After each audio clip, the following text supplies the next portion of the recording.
Tale performing tonight at Club Cafe. You also have a great band with you. I thought we could hear a song and then talk a little bit. Sure, absolutely.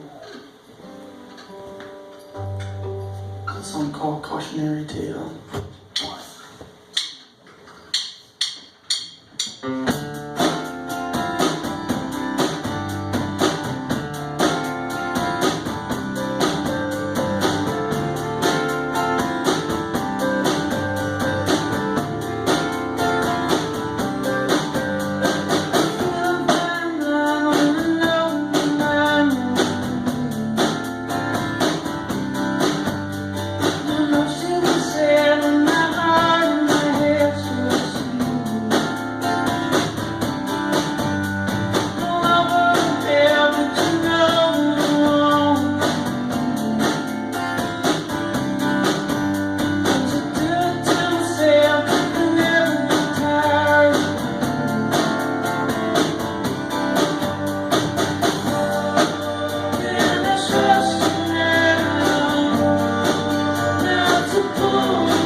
WYEP, we are live and direct with LeBlanc, the new album Cautionary Tale. That is the title cut, performing at Club Cafe tonight.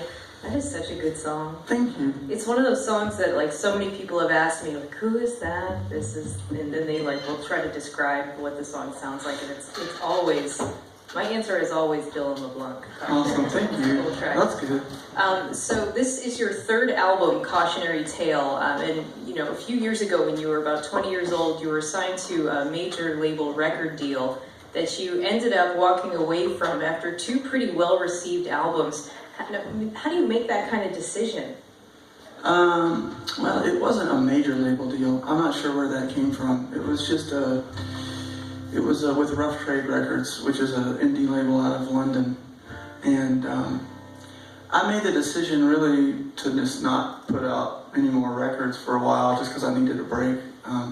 Mostly because I was touring alone by myself in a car and going around the country playing to hardly anybody, and it wasn't seeing very much success. So I don't know where that part came from either. Those two records weren't very successful. We didn't sell very many copies. This is the most success I've ever experienced on a record so far right now. So between, just touring extensively and being completely exhausted, and then due to, like anxieties of being by myself on the road, I just couldn't take it anymore. I was sort of fed up with music altogether and decided to get a day job somewhere. And I did different things for a couple of years, from 2012 to really 2014 when I started touring again. I just, worked on a farm for a little bit, worked in a photography studio, just did things here and there to sort of make a little extra money, played some covers gigs, and stuff like that. And,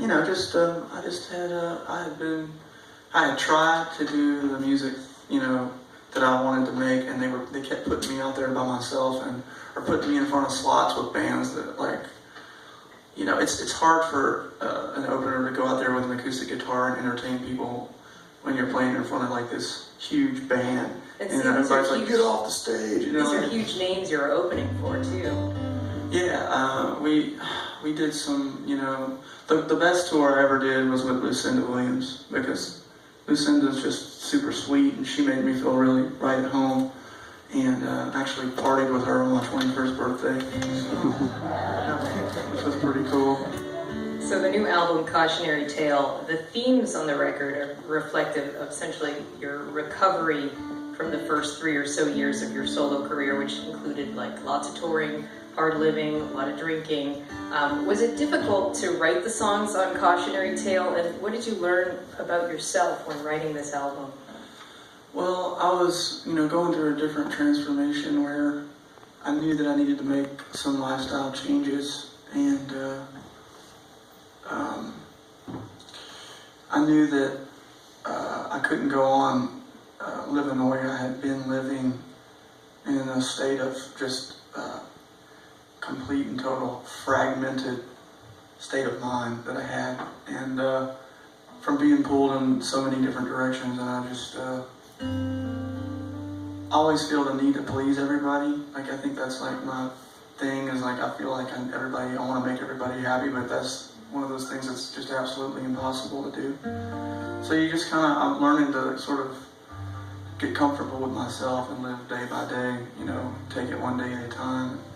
And then, and I did have, a lot of trouble with drinking, especially being out there by myself. Just, it felt like the only thing to make me feel that comfortable was to have a drink, And I got used to that, and I developed, I think over time, I developed a bit of an alcoholic habit. And then when I got home, I would continue to do that behavior, and I would just sort of lock myself up in my apartment or go out. I lived like right down the street from this bar, and I was living in Louisiana at that time, and people like to drink down there anyway, so it wasn't like I was doing anything that was out of the ordinary. But my behavior started to change, and finally it all came to a head, and I just had a bit of a nervous breakdown, and I physically couldn't tour anymore. I had my second record was about to come out, and I had to push it back, and it was just it was a nightmare at that time. Is it still going to be you solo on tour for this next record? No. No. It's just this one is going to be promoted with a band, which is the way it should be. Going back to like your second record when you were about to you had to push it back. Oh yeah, it was still going to be. I pushed it back because they wanted me to go to Sweden and like hang out and like go meet with all the label people. Right. And just play solo. Yeah, and just like play solo. The last thing that you want to do. Right. In that state. It was for promo. They wanted me to do that, and I just said, in the frame of mind I'm in, it would be bad for you. Yeah. If I go over there right now. And they agreed, and so we pushed it back. And I think, Rough Trade, I think they didn't really know what to do with me. They're more strong in their hardcore indie punk and like rock bands, and you know, you've got bands like The Strokes, and then you've got Dylan LeBlanc. The feel there, they're more geared toward the New York thing and the indie scene, and which I think I fit into a little bit, for real people who actually really love music. But I think that